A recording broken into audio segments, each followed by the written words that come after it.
In this video, we'll be taking what we know about quadratic functions that are written in standard form and applying them to word problems. So let's jump right in and take a look at an example. This says that you are launching water balloons with your friends. The equation represents the height y, so the y value is the height, in feet of your water balloon after a number of seconds x. Now, I know that there's a variable t in here. T is a common replacement for x, so we're actually going to change that to x because I know that that's what you're more familiar with. But if you see t in an equation, just note that it typically represents x because it is your dependent variable. So what we're going to do here is we're actually going to create a little sketch of this particular situation. And we're going to find the key values that we've been finding for all quadratics. We're going to find the vertex and the axis of symmetry, the X-intercept, and the Y-intercept. And by doing so, we'll then be able to interpret the situation and answer some questions about it. So let's start off by finding our axis of symmetry. So we know that our axis of symmetry is found using the equation x equals negative b over 2 times a.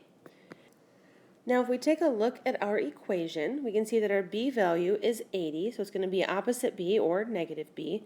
So it's negative 80 divided by 2 times a, which is negative 16. So this becomes negative 80 over negative 32, which, if we divide that out, is 2.5. So we know that our axis of symmetry is occurring when x is equal to 2.5 seconds. So that gives us kind of a feel of where this graph is going to go. Now I'm going to label up to about maybe 5 on my graph because I know that if the middle is at 2.5, that I'm not going to be going much past double that because it's a symmetrical graph. So let's do 1, 2, 3, 4, 5. And then let's draw our axis of symmetry right here at 2.5. So that's our axis of symmetry. Now let's move on to our vertex. Remember, our vertex is calculated by taking that x value of 2.5 and plugging it in for x. So here we have y is equal to negative 16 times, in parentheses, 2.5 squared plus 80 times 2.5 plus 5. Now because this one is a decimal, if you would like to plug it into your calculator as a full string of math and find the answer that way, that's okay. You don't have to do it in the step-by-step way that we normally do. So let's take negative 16 times 2.5 squared plus 80 times 2.5 plus 5. And that tells me that my vertex is at 105. And remember, this is in feet because our y coordinates are in feet, or our y values are in feet. So essentially what we're finding here is our vertex occurs at 2.5 seconds and 105 feet. Now because this a value here is negative, I'm already expecting this graph to be facing down. So I can anticipate that this vertex point is going to be a maximum point. So here, if we go over to our graph, we can go to 2.5, and I know that this is going to be my maximum point, so I'm going to put it up a little bit higher. So x is 2.5, y is 100.5. So I at least know where the middle of my graph is going to be. So now from here, I need to calculate my x-intercepts and my y-intercepts. I'm going to start with the y-intercepts because I think those are a little bit easier to calculate. So our y-intercept we calculate because we know x is equal to 0. So that's where we cross this y-axis right here. So let's take our equation and plug 0 in for y. So we have y equals negative 16 times 0 squared plus 80 times 0 plus 5.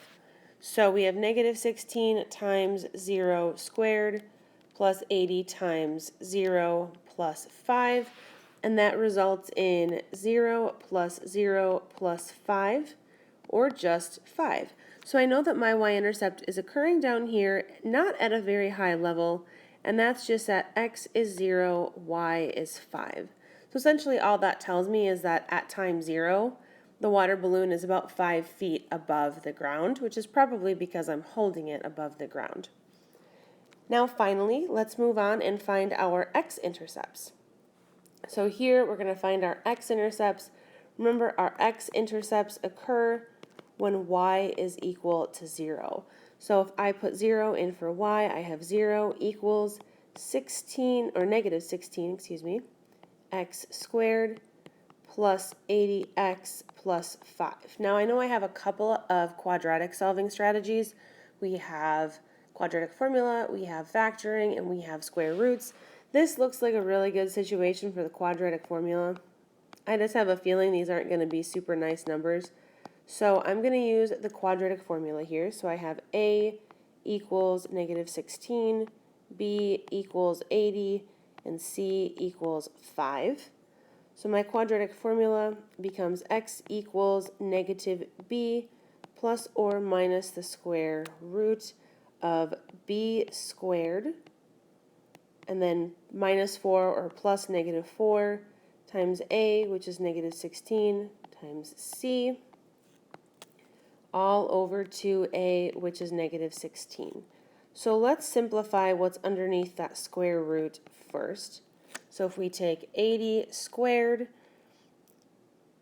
plus a negative 4 or minus 4, however you're interpreting it, times negative 16 times 5, underneath that square root, we end up with 6720, which is a pretty big number, all over negative 32.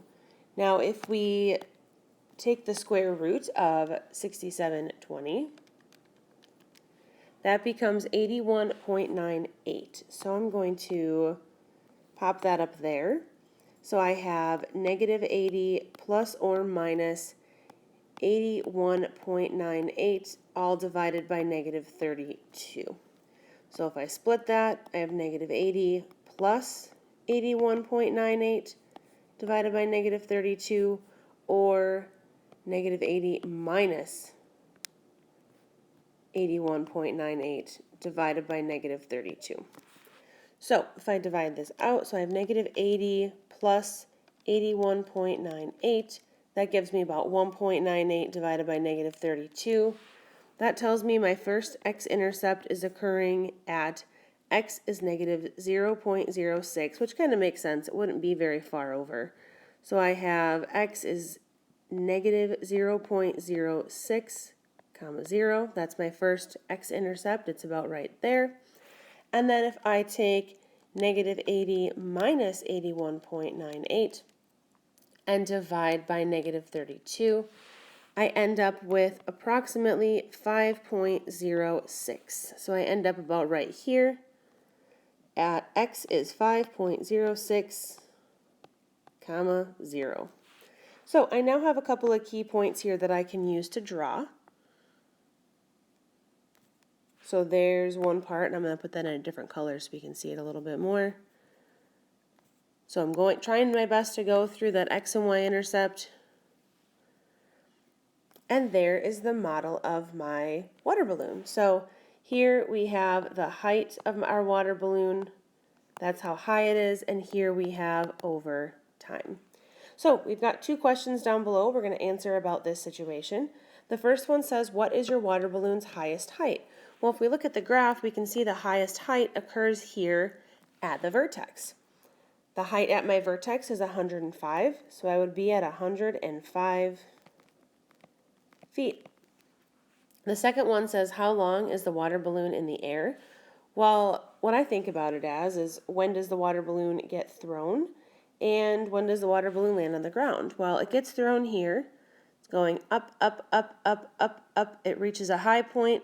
It then comes down and it hits the ground right here. Well, at that particular point, time is my x-intercept, which is 5.06. So I can say that my water balloon was in the air for approximately 5.06 seconds.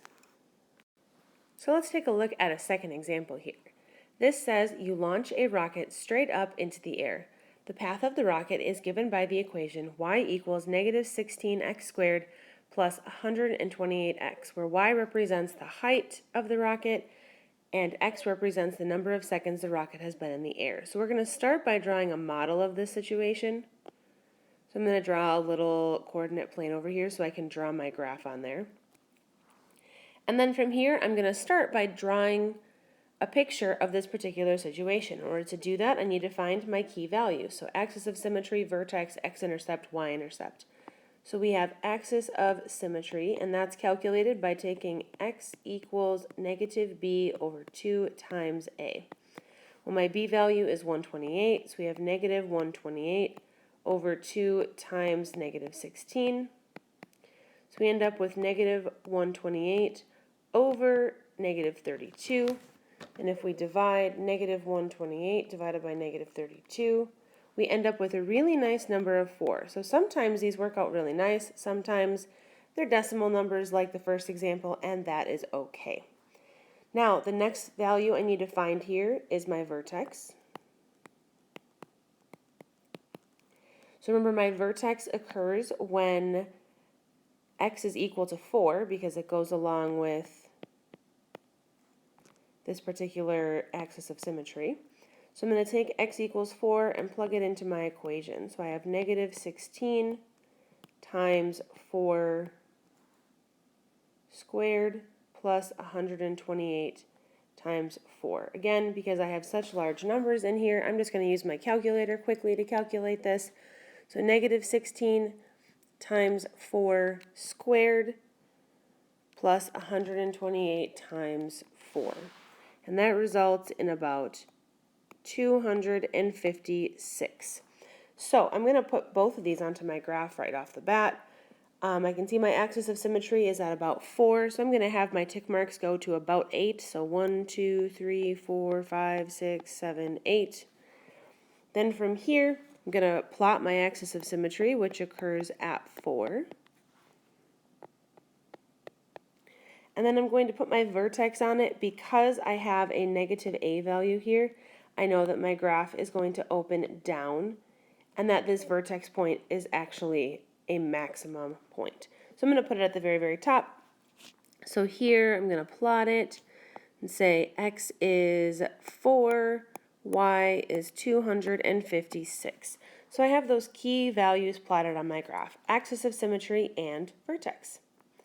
Now let's move on and take a look at our y-intercept. Remember, y-intercept occurs when x is equal to 0. So let's take our equation and substitute 0 in wherever there is an x. Well, if I start to calculate this, I know that 0 squared is 0, and times negative 16 is 0, plus 128 times 0 is 0, so my y-intercept is occurring right here at 0, 0, which is pretty convenient. It's nice that it's occurring right at 0, 0. Now from here, we need to calculate our x-intercepts. And x-intercepts occur when y is equal to 0. Now already I'm thinking this looks like a quadratic because it is a quadratic, which leaves me with factoring, quadratic formula, or square roots. I'm going to use my quadratic formula because I have 3 terms there and I anticipate maybe it's not going to be a super nice number. I don't know for sure. It could work out, but I'm going to use the quadratic formula. So here we start plugging it in. So we have a equals 16, b equals 128, and because there's not a constant value, c is equal to 0. So let's see, if we plug this in, we get x equals negative 128 plus or minus the square root of 128 squared minus 4 times 16 times 0 all over 2 times 16.